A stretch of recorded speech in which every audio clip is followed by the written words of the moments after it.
Marguerite Duras disait d'elle qu'elle était une reine. Simone Signoret, avec son léger cheveu sur la langue et son regard intelligent, ses 40 ans de carrière et plus de 70 films. Des rôles inoubliables dans Casque d'or de Jean Becker ou La femme fatale des Diaboliques d'Henri-Georges Clouzot.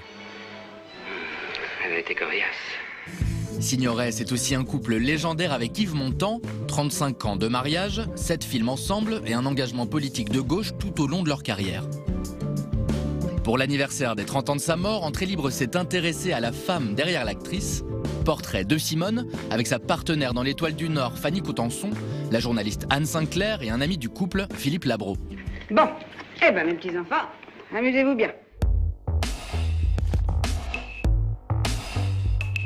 Elle aimait jouer un rôle autre que à l'écran ou sur scène, c'est-à-dire un rôle sociale et politique.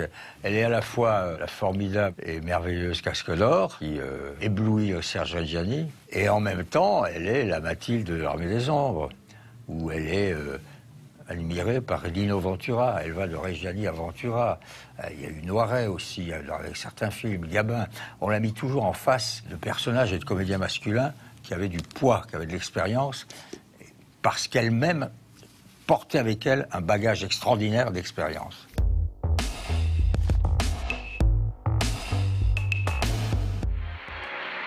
Si elle obtient l'Oscar en 1960 pour son rôle dans Les Chemins de la Haute-Ville, Simone Signoret a aussi une carrière à la télévision.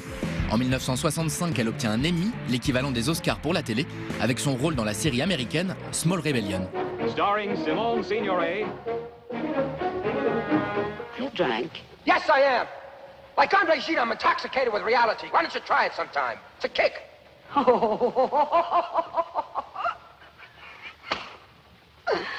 André Gide. Reality. But what do you know about reality? En France, elle joue dans 3 séries, dont Madame le Juge en 1978. Elle a fait partie des stars qui ont accepté la télévision. C'était pas du tout fréquent aussi à l'époque. C'est un peu comme la haute couture et le prêt-à-porter. Je voudrais vous poser encore une question. Mais elle s'est dit que peut-être le prêt-à-porter pouvait permettre aussi de faire passer des idées. Madame le Juge, c'était quand même une femme engagée, je crois, si je me souviens bien. Elle avait sa place comme comédienne populaire.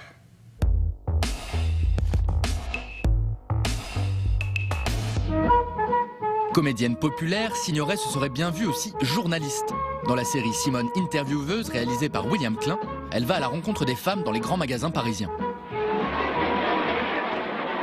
Votre travail vous intéresse? Beaucoup, oui, m'intéresse. Vous croyez qu'il vous manquerait si vous le faisiez plus? Non, j'aurais beaucoup d'autres compensations. Pourquoi tu as accepté de faire ça avec nous? Bah, j'ai accepté de le faire parce que les gens, ça m'intéresse. Enfin, je suis curieuse, indiscrète, je ne sais pas comment ça s'appelle. Elle aurait fait une bonne éditorialiste, pas journaliste. Elle adorait donner son opinion et recueillir celle des autres, auquel cas elle aurait pu faire une journaliste. Quand on a un petit temps comme ça d'antenne, on essaie d'en profiter pour que ça ne profite pas qu'à la gloire de l'acteur qui a un film qui sort dans la journée. À l'époque, elle appelle aussi les rédactions des journaux et des télés pour dicter son actualité, comme le racontait Anne Sinclair dans un documentaire diffusé sur France 5. Elle me téléphonait avant, enfin pas à chaque fois, mais tous les 2, 7 sur 7, en me disant « Dites donc, ma petite, il y a ça dans l'actualité, j'espère que vous n'allez pas le laisser passer. » Et à ce moment-là, je disais « Oui, Simone, mais j'en ai déjà parlé la semaine dernière, j'en parlerai sûrement la semaine prochaine, peut-être que cette semaine, vous voyez... » Ah non, mais quand même, ma petite, ça c'est pas possible, hein, vous allez quand même pas... Bon.